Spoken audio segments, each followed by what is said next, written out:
Bible ಅಲ್ಲಿ ಇಬ್ರಿಯರ್ ಬರೆದ ಪತ್ರಿಕೆ 11ನೇ ಅಧ್ಯಾಯ 6ನೇ ವಚನ ನಮಗೆ ಹೇಳೋ ಪ್ರಕಾರವಾಗಿ ದೇವರ ವಾಕ್ಯ ಹೇಳುತ್ತೆ, ನಂಬಿಕೆ ಇಲ್ಲದೆ ದೇವರನ್ನ ಮೆಚ್ಚಿಸೋದು ಅಸಾಧ್ಯ.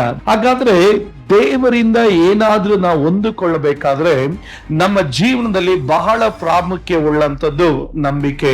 ಶಿಷ್ಯರು ಯೇಸು ಸ್ವಾಮಿ ಬಳಿಯಲ್ಲಿ ಒಂದು ಪ್ರಶ್ನೆ ಮಾಡ್ತಾರೆ, ಯೇಸುವೆ ನಮ್ಮ ನಂಬಿಕೆಯನ್ನ ಹೆಚ್ಚಿಸು ಅಂತ. ತಕ್ಷಣ ಯೇಸು ಸ್ವಾಮಿ ತನ್ನ ಒಂದು ಮಾತು ಹೇಳ್ತಾನೆ, ನೀವು ನಂಬಿಕೆ ಇಟ್ಟು ನೀವು ಏನೇ ಮಾತಾಡಿದ್ರು ಅದು ಸಂಭವಿಸುತ್ತೆ. ಅದರ ಅರ್ಥ ಏನು? ನಂಬಿಕೆ ವಿಶೇಷತೆ ಏನು?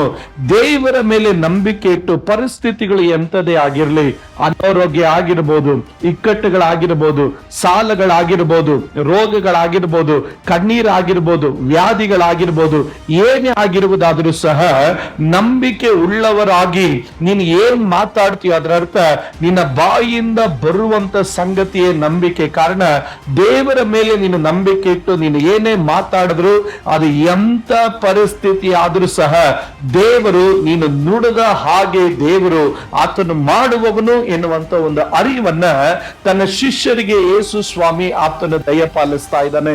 ವಿಶ್ವಾಸ ಜೀವಿತದಲ್ಲಿ ನಮಗೆ ಬಹಳ ಪ್ರಾಮುಖ್ಯತೆ ಉಳ್ಳದು ಏನಾಗಿದೆ ಅಂದ್ರೆ ನಂಬಿಕೆ ಆಗಿರ್ತದೆ. ನಾವು ದೇವರಿಂದ ಏನು ಸಹ ಅಥವಾ ದೇವರಿಗೆ ಏನಾದ್ರೂ ಕೊಟ್ಟು ನಾನು ಹೊಂದ್ಕೊಳ್ತೀನಿ ಅಂದ್ರೆ ನಾವು ದೇವರಿಗೆ ಲಂಚ ಕೊಡಕ್ ಆಗಲ್ಲ. ನಾವು ದೇವರ ಹತ್ರ ಏನಾದ್ರೂ ಹೊಂದ್ಕೊಳ್ಬೇಕಾದ್ರೆ ಅದಕ್ಕೆ ಬಹಳ ಪ್ರಾಮುಖ್ಯತೆ ಉಳ್ಳಂತ ಒಂದೇ ಒಂದು ಕಾರ್ಯ ಏನು ಎಂಬುದಾಗಿ ಗಮನಿಸಿದಾಗ ಅದು ನಂಬಿಕೆ ಆಗಿರ್ತದೆ.